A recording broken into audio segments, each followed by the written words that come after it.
Olá, turminha, tudo bem? Mais uma aula de história, tá? No nosso canal Gabarito História.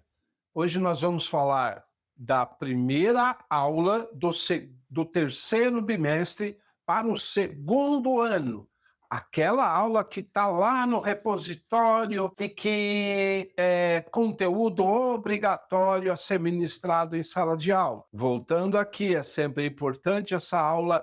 Seria uma aula como um reforço, aula para que você estude mais, para que você possa se dar bem. Afinal de contas, você está no ensino médio. E o ano que vem, quem está no segundo ano, no fim do ano que vem, aqueles que a maioria quer, prestará um vestibular, fará o Enem para entrar numa boa universidade, de preferência até uma universidade pública e gratuita, né, pessoal? Então, para que esse canal possa crescer e chegar para todos os estudantes, além de vocês comentarem entre vocês, é importante que vocês deixem o like e se inscrevam no canal, assim ele vai chegar a mais pessoas no YouTube, tá bom? E não esqueça, tá com dúvida, deixa lá nos comentários alguma dúvida, a gente vai lá, responde, não é imediatamente, mas a gente responde, tá? Só lembrando, eu sou o professor Oscar, formado pela Universidade de São Paulo, a USP, e sou licenciado e bacharel em História, tudo bem? Vamos lá, pessoal, muita atenção aqui. Proclamação da República e a participação popular. Antes da proclamação da República, quem estudou e teve passo a passo o conteúdo, sabe que Dom Pedro II, filho de Dom Pedro I, assume o poder e vai até 1889 no poder, de 40 até 89. Ele fica 49 anos no poder. O governo dele teve prós e contras. Quem estudou sabe que as questões políticas entre os liberais e conservadores ele teve que amarrar algumas coisas. Entre as várias rebeliões que existiram no território brasileiro, ele também teve que amarrar. Sabe também que economicamente o produto predominante no governo dele foi o café e ele teve altos e baixos. Um cara muito bem preparado, foi preparado para assumir o governo. Tudo isso foi falado ou deveria ter sido falado. Então, Dom Pedro II foi uma pessoa muito preparada, culta, falava diversas línguas, etc., para assumir o poder. Só que as conjunturas, ou seja, o contexto vivido na época no Brasil e no mundo, porque assim, nós somos influenciados como sociedade sempre pelo que acontece no entorno nosso e também o que acontece fora do nosso país, as tendências, tá bom? Quando chegar eu explico. Então vamos lá, pessoal. Então, dia 15 de novembro de 1889, acontece o golpe militar no Brasil que derruba o governo monárquico de Dom Pedro II, tá bom? Assim que deve ser tratado. Então vamos entender o contexto dessa proclamação da República. Há uma crise no governo dele.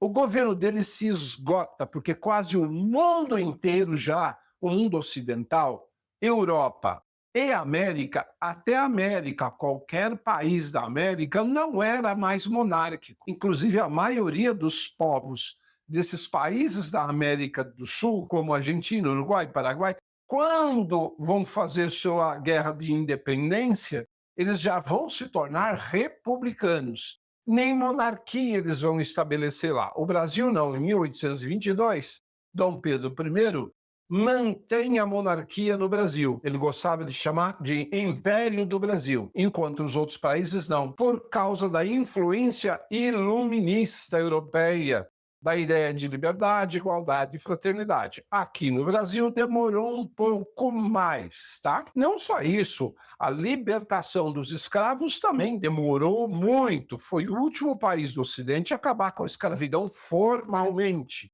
em 1888, um ano antes da proclamação. Vocês vão ver que um dos aspectos aqui que levou ao golpe tem a ver com a escravidão também no Brasil. Então vamos lá, crises, enfraquecimento do apoio ao seu governo, diversos fatores. Mas quem? Sempre entendam elite, elite econômica, elite política, elite religiosa, tá bom? É esse tipo de pessoa que ele perde o apoio. Então há uma insatisfação militar, porque os militares, quando participaram da Guerra do Paraguai e venceram a guerra, eles voltaram muito fortes politicamente e queriam mais espaço na política brasileira. Isso não foi dado, porque no regime monárquico a palavra final é sempre do líder. Então, aí eles se sentiram desvalorizados, porque eles defenderam o Brasil numa guerra e venceram. Há uma influência do positivismo. O positivismo vai ser tão forte nessa época na nossa sociedade, a frase de maior efeito do positivismo vai ser inserida na bandeira: ordem e progresso.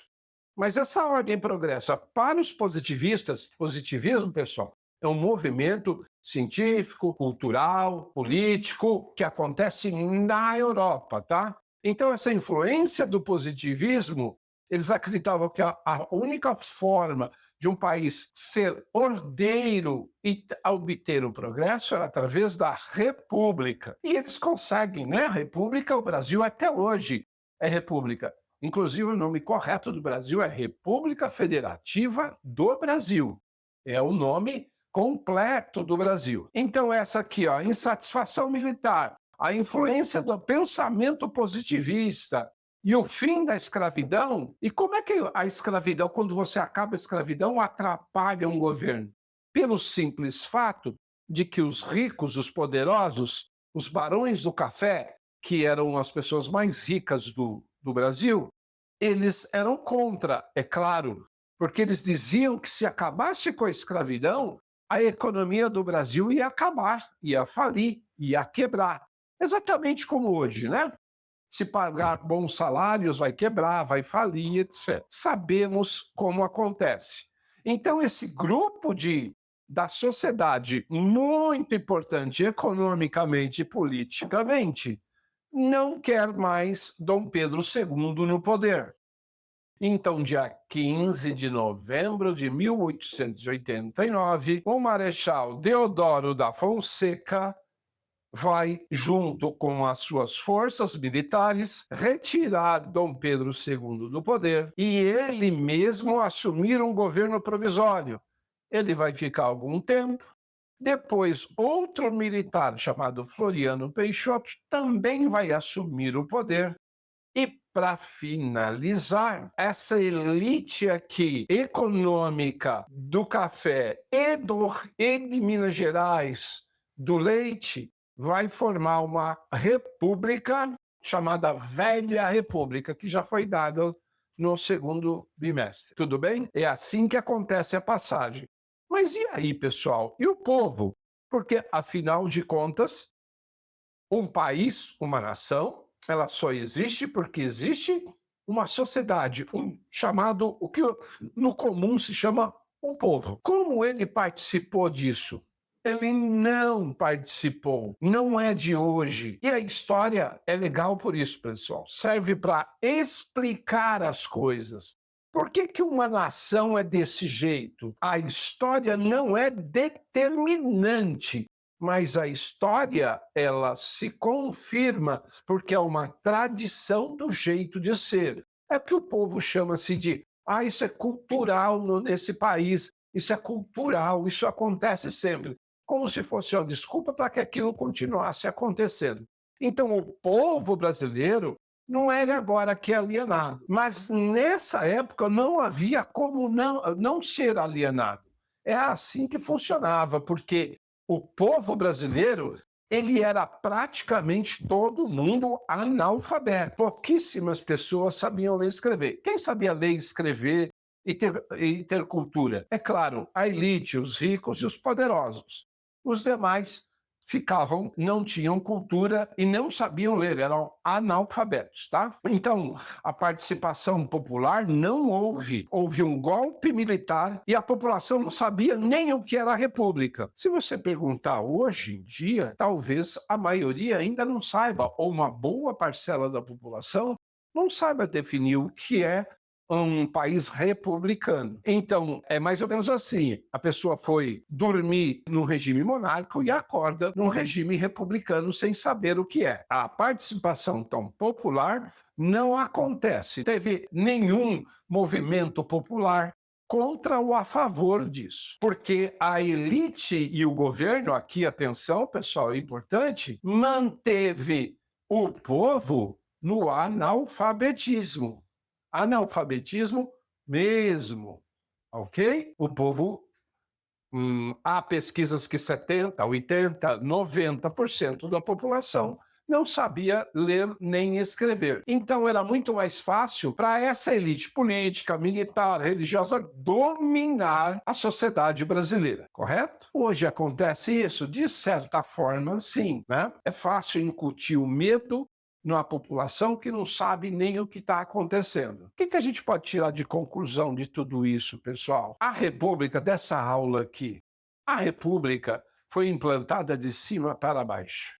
Então, ricos, poderosos, políticos, vai ser colocada, dada para o povo, e sem consulta popular nenhuma. Não teve votação, referendo, pergunta, nada. Atendeu a quem, então? A grande conclusão aqui. Atendeu os militares, os políticos e fazendeiros. Até hoje, os fazendeiros, os grandes latifundiários, têm muito poder no Brasil. Esses fazendeiros aqui vão assumir o poder e vão ficar por 30 anos depois no poder. Depois desses 2 governos militares, é só eles que vão ficar no poder. Só eles. Só em 1930, com Getúlio Vargas, vai acontecer a mudança. Eles eram muito poderosos, tá? E conclusãozinha, o povo só assistiu.